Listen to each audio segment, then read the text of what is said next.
Let's begin with complement. ठीक है, चलिए देखिए, कुछ लोगों का माइक जो है रोशन आप बंद कर लीजिए। देखिए, हमने बताया था कि एक सेंटेंस दो हिस्सों में बंटता है। ठीक है, कितने हिस्सों में बंटता है सेंटेंस?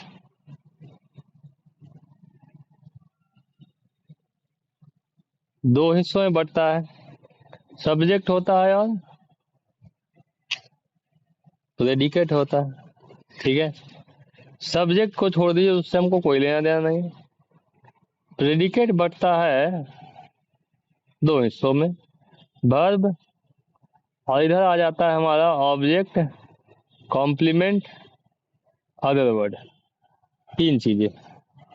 वर्ब के बारे में हमने बताया था, वर्ब बट जाता है दो हिस्सों में, मेन वर्ब और हेल्पिंग वर्ब। बता दिया था ना? हाँ, फिर आपको हमने बताया था हेल्पिंग वर्ब बट जाता है दो हिस्सों में। कौन कौन सा? Primary and model. Main verb के कई सारे बंटवारे हमने बताए थे, regular, irregular, transitive, intransitive, finite, non finite, dynamic, stative, सब बता दिया था। क्लियर है? हमने फिर आपको ऑब्जेक्ट बताया था। ऑब्जेक्ट में ये बताया था कि सेंटेंस में वर्ब के बाद आने वाला जो वर्ड है, जो भी है, अगर वो हुम या व्हाट दोनों में से किसी का आंसर देता है तो वो श्योर है कि ये ऑब्जेक्ट है। क्या है? ऑब्जेक्ट है। लेकिन अगर दोनों में से किसी का भी आंसर नहीं देता तो श्योर क्या है कि वो, हाँ ठीक है, वो ऑब्जेक्ट नहीं है। ठीक है, सब्जेक्ट नहीं है, ऑब्जेक्ट नहीं है। मैंने बोला वर्ब के बाद आने वाले की बात हो रही थी। फिर अदर वर्ड में हमने बता दिया था कि अगर हुम या व्हाट का आंसर नहीं दे तो वो या तो कॉम्प्लीमेंट होगा या तो अदर वर्ड होगा। तो अदर वर्ड पहचानने के लिए आपको हमने बताया था क्या, कि अदर वर्ड में मैनर होता है, प्लेस होता है, टाइम होता है। बोले तो हाउ, वेयर, और क्या? व्हेन। यही ना? इन्हीं तीनों का आंसर था ना? ठीक है, ये सारे आते हैं अदर वर्ड में। चलिए, अदर वर्ड के बाद हमारे पास अब रह गया कॉम्प्लीमेंट। देखिए, कॉम्प्लीमेंट समझना कहीं आसान है। अगर किसी सेंटेंस में, ध्यान से सुनिएगा, अगर किसी सेंटेंस में वर्ब के बाद आने वाला वर्ड, ठीक है, सब्जेक्ट के बारे में कुछ बताए। किसके बारे में बताए? सब्जेक्ट के बारे में। तो ये जो वर्ड यहाँ पे रहेगा वर्ब के बाद, ये ना तो ऑब्जेक्ट होगा ना अदर वर्ड होगा, ये मेनली क्या होगा? क्या होगा? कॉम्प्लीमेंट होगा। क्या होगा एवरीवन? कॉम्प्लीमेंट होगा। अब समझिए बात को कैसे होगा। ठीक है, अगर मान लो किसी ने कहा आई एम अ स्टूडेंट, कहा मैं एक स्टूडेंट हूँ। अब बताइए इसमें स्टूडेंट कौन है? ये ए है कि एम है? स्टूडेंट कौन है? आई है। तो यहाँ जो वर्ड आ रहा है, स्टूडेंट वर्ड जो आ रहा है, ए के लिए भी नहीं है, एम के लिए भी नहीं है, किसके लिए? आई के लिए। ठीक है, यानी कि स्टूडेंट क्या है? कॉम्प्लीमेंट है। क्या है? स्टूडेंट यहाँ क्या हो गया? कॉम्प्लीमेंट। किसका कॉम्प्लीमेंट? सब्जेक्ट का। किसका? आई का। ये ध्यान रखिएगा। ठीक है, देखो हमने आपको ऐसा इसलिए लिखा, अगर हम लिखते हैं, अगर मैंने लिखा आई ईट राइस, मैंने लिख दिया आई ईट राइस। अब देखो तो राइस आई के लिए है, ऐसा तो कुछ नहीं है। आई के बारे में कुछ बता रहा है राइस? नहीं बता रहा है। ठीक है, हम पूरा सेंटेंस तब पढ़ते हैं तब मालूम होता है कि आई जो है ये काम कर रहा है। काम कौन सा? राइस को खाने का। ये बता रहा है, ठीक है। लेकिन राइस को हम आई के सेंस में देखें तो कुछ नहीं बता रहा है।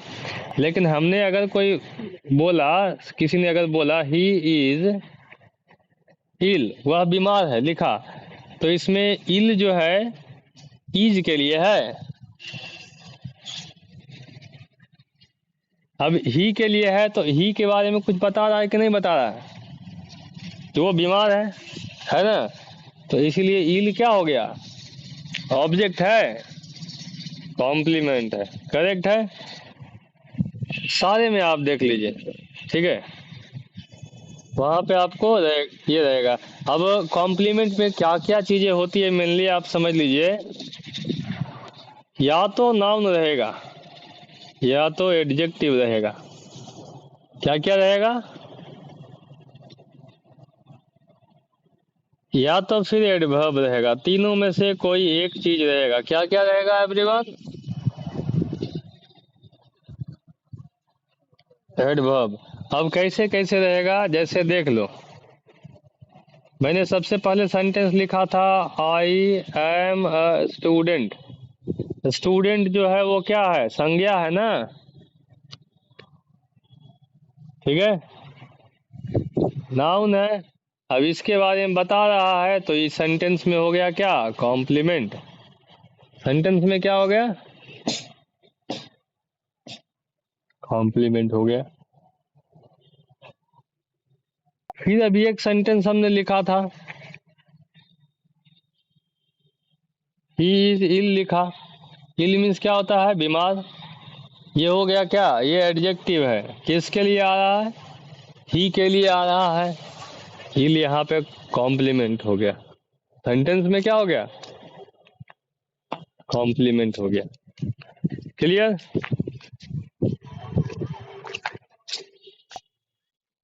अगर हम यही लिखे होते ही इज फास्ट, ठीक है, तो ये फास्ट मिस होता है तेज। फास्ट किसके लिए है, ही के लिए है। फास्ट क्या हो गया, क्या हो गया फास्ट, जल्दी बोलिए। हाँ, कॉम्प्लीमेंट हो गया। बात समझ गए अभी सब। हम्म, हाँ, ठीक है, यही आपका कॉम्प्लीमेंट होता है, राइट। चलिए, अभी अगली चीज क्या है कॉम्प्लीमेंट में, कि ये कॉम्प्लीमेंट भी दो तरह का होता है। कितने तरह का, दो तरह का होता है। अभी हमने जो कुछ पढ़ा, इसमें जो वर्ड एक्सप्लेन कर रहा था वर्ब के बाद वाला, वो किसको एक्सप्लेन कर रहा था पता है, सब्जेक्ट को। किसको, सब्जेक्ट को। तो अगर जो कॉम्प्लीमेंट सेंटेंस में आने वाला है वो सब्जेक्ट को एक्सप्लेन करे तो वो हो जाएगा सब्जेक्ट कॉम्प्लीमेंट। क्या हो जाएगा, लेकिन अगर जो कोई ऐसा भी कभी कभी दिखेगा सब्जेक्ट के बारे में कुछ नहीं बोल के ऑब्जेक्ट के बारे में बोलेगा, तो वो क्या हो जाएगा, ऑब्जेक्ट कॉम्प्लीमेंट। समझ गए, क्या हो जाएगा, ऑब्जेक्ट कॉम्प्लीमेंट। क्लियर यहाँ तक, राइट। हम दोनों का एग्जाम्पल आपको नोट्स से फिर से दिखाते हैं। ये दिख रहा है आपको,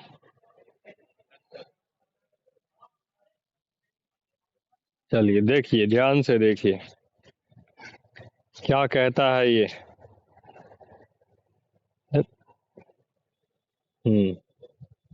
complement, the word that comes after the verb to be. वो वर्ड जो टू बी वर्ब के बाद आता है, मतलब is am are was verb के बाद आता है। किसके बाद आता है, is am are was verb के बाद आता है, ठीक है। And talks about the subject, और बात किसकी करता है, सब्जेक्ट।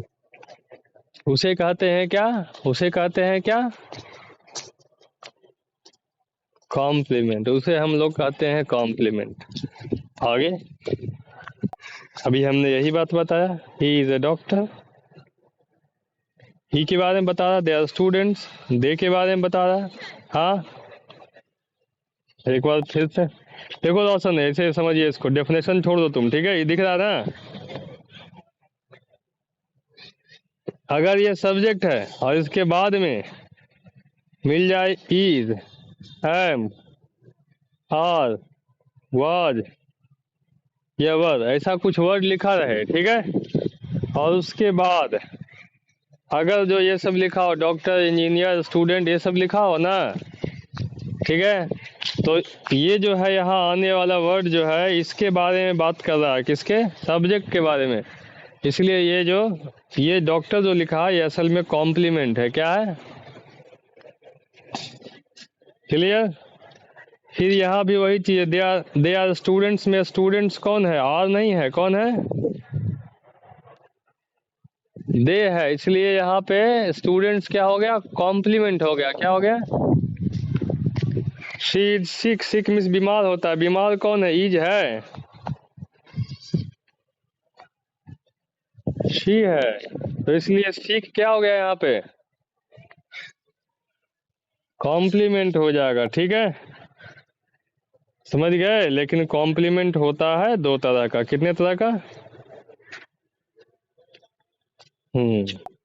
कौन कौन सा, देखिए पहला, ठीक है, subject complement and object complement. इसमें थोड़ा गड़बड़ है, ऑब्जेक्टिव लिखा गया है, ठीक है, सब्जेक्टिव भी नहीं, सब्जेक्ट कॉम्प्लीमेंट, ऑब्जेक्ट कॉम्प्लीमेंट, यही रहेगा, ठीक है, क्लियर। चलिए आगे बढ़े। अभी जो हमने जितनी एग्जाम्पल देखे थे वही चीजें यहाँ लिखा है। इन सब में जो यहाँ वर्ड आ रहा है ये सारा क्या है, सब्जेक्ट कॉम्प्लीमेंट है। गौर से देखिए, स्टूडेंट कौन इसमें, सब्जेक्ट है ना, तो स्टूडेंट क्या हो गया, सब्जेक्ट कॉम्प्लीमेंट। ब्यूटीफुल गर्ल क्यों, कौन है, शी की बात कर रहा, तो ब्यूटीफुल गर्ल क्या हो गया, सब्जेक्ट कॉम्प्लीमेंट हो गया। माई साइंस टीचर किसके बारे में बोल रहा है, शी के बारे में, इसलिए वो माई साइंस टीचर क्या हो गया, पूरा सब्जेक्ट कॉम्प्लीमेंट हो गया, क्लियर। नहीं, माई साइंस टीचर पूरा, टी तो सब्जेक्ट है ना, सेंटेंस के आगे आने वाला हमेशा सब्जेक्ट, ठीक है। टीचर ऑफ इंग्लिश ये भी किसके लिए, ही के लिए, तो ये क्या हो गया, पूरा कॉम्प्लीमेंट, सब्जेक्ट वाला कॉम्प्लीमेंट, ठीक है, क्लियर हो गया। आगे देखे बात को, हमारे पास आगे है object complement comes after object and describe the object. अब इसको पहचानना थोड़ा ज्यादा आसान है, बहुत ज्यादा। ये जानते हैं क्या आएगा, ऑब्जेक्ट के ठीक बाद आएगा और उसी की बात करेगा। ये हम आपको आगे जब बताएंगे ना तो उसमें ऐसे सेंटेंस वाले स्ट्रक्चर आपको हम पढ़ाएंगे। देखिए, I made him happy sentence है, ठीक है, इसका मतलब होता है मैंने उसे खुश कर दिया, मैंने उसे खुश कर दिया, ठीक है, ये रहा हैप्पी वर्ड। हैप्पी कौन हो गया इसमें, जिन लोगों को समझ में आ रहा बताइए, आई हैप्पी हुआ कि हिम हुआ ना, इसमें हिम हैप्पी हुआ, मैंने उसे खुश कर दिया। आई मिस तो मैं होता ना, मैं नहीं खुश हुआ, सामने वाला खुश हुआ। तो हैप्पी जो है हिम को डिस्क्राइब कर रहा है, इसलिए हैप्पी ऑब्जेक्ट कॉम्प्लीमेंट है, ऑब्जेक्ट के बाद आया है, क्लियर। हाँ, शी कॉल्ड हिम अ फूल, मूर्ख किसको बोला गया है, हिम को या शी को, हिम को, इसलिए वो हो गया ऑब्जेक्ट कॉम्प्लीमेंट। कोई दिक्कत नहीं ना, ये थी आपकी कॉम्प्लीमेंट और अदर वर्ड मैंने बताया था पिछली बार, ठीक है। अब ध्यान से यहाँ से सुनिए,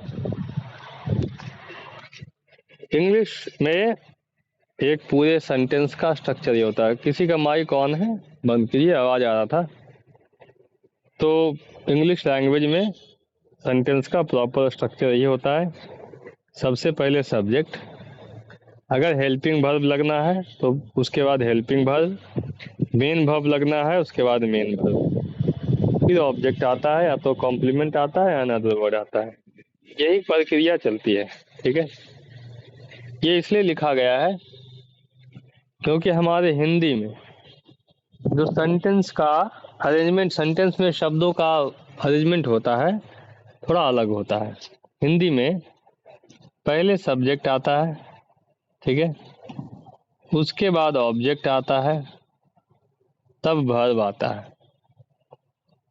आप गौर कीजिए, राम आम खाता है, इसमें राम तो सब्जेक्ट हो गया, आम क्या हो गया? आम क्या हो गया? ऑब्जेक्ट हो गया।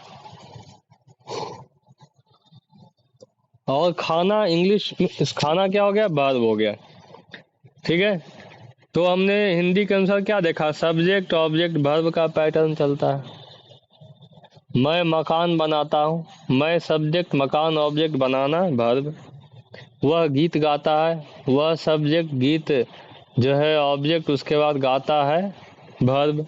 एकदम इसी पैटर्न पे पूरी हिंदी के सेंटेंस से चलते हैं। ठीक है, इसीलिए जब लोग, कुछ लोग सही से अगर नहीं सीखते सेंटेंस पैटर्न, तो इंग्लिश बोलने में कुछ उल्टा सीधा ऐसा होता है। बोलना हो मैं आम खाता हूँ तो बोलेगा आई मैंगो ईट। सुना है इसे बोलते? Anyone, have you heard this? I mango eat. Hello? नहीं, इसे बोलने वाले बोल देते हैं, इसलिए बोल देते हैं क्योंकि उनको लगता है कि ये हिंदी में मैंने ये लिखा होता है, मैं लिखा है, आम लिखा है, खाता हूँ लिखा है। ठीक है, ऐसे लिखा है ना ना, तो वही तो गड़बड़ी हो रहा है। देखिए आप भी गड़बड़ कर रहे हैं। मैं का इंग्लिश को लिख लिया खुद से आई, आम का इंग्लिश लिख दिया मैंगो, खाना का इंग्लिश लिख दिया ईट। इंग्लिश तो हो गया सबका, हो गया ना पंकज? इशू हो गया ना? कई सारे आपको ऐसे बोलने वाले, मतलब जो एकदम नौसिखुए होते हैं, ठीक से नहीं बताएगा तो ऐसे गड़बड़ी करते हैं। ठीक है, लेकिन उनको जरा सा बता दिया जाए कि देखो इसको अरेंज करना है, इसको सीधा करना है, तो एकदम सही से। रोशन देखिए, ध्यान से सुनिएगा। ठीक है, जो ठीक से नहीं जानता उसके लिए ये भी सही है। चलो ठीक है, कोशिश तो किया, हिंदी से इंग्लिश किया, जैसे हिंदी था वैसे ही इंग्लिश अरेंज कर दिया, कोई दिक्कत नहीं है। उसको अगर सही में अरेंजमेंट बता दे, इंग्लिश के अनुसार पैटर्न बता दे, सही कर देगा। देखो हम उसको अगर बता देते कि देखो इसमें ये सब्जेक्ट है और ये ठहरा ऑब्जेक्ट और ये ठहरा वर्ब। ठीक है, अब तुमको इंग्लिश करना हो तो सबसे पहले सब्जेक्ट लिखना, उसके बाद वर्ब लिखना, उसके बाद ऑब्जेक्ट लिखना। अब आदमी सजाएगा, सबसे पहले सब्जेक्ट लिखेगा, उसके बाद क्या लिखेगा? वर्ब लिखेगा, ईट हो जाएगा, और उसके बाद मैंगो लिखेगा। देखो तो सेंटेंस ये 95% करेक्ट हो गया है कि नहीं? सब लोग देखो, सेंटेंस ये नीचे वाला सही है ना? अब एक लेटर की कमी है मात्र। लेकिन तो अगर नहीं जानने वाला आदमी ये वाला पैटर्न छोड़ करके अगर ये जान ले और थोड़ा सा खाली अरेंज करना सीख ले, तब तो 90% उसका सेंटेंस सही रहेगा ना। ठीक है, ये आई ईट मैंगो हमने लिखा।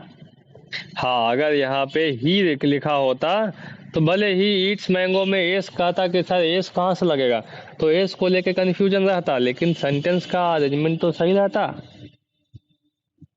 मेरी बात समझ में आई सबको? ठीक है, तो ट्रांसलेशन बनाते समय इस चीज को बहुत ध्यान रखना, मतलब ध्यान रखना बहुत ही ज्यादा जरूरी है। ये बहुत काम की चीज है जो हमने अभी आपको बताई। ठीक है, क्लियर एवरीवन? चलिए, I will stop it here. ये सेंटेंस का पूरा पैटर्न समाप्त होता है हियर ओनली।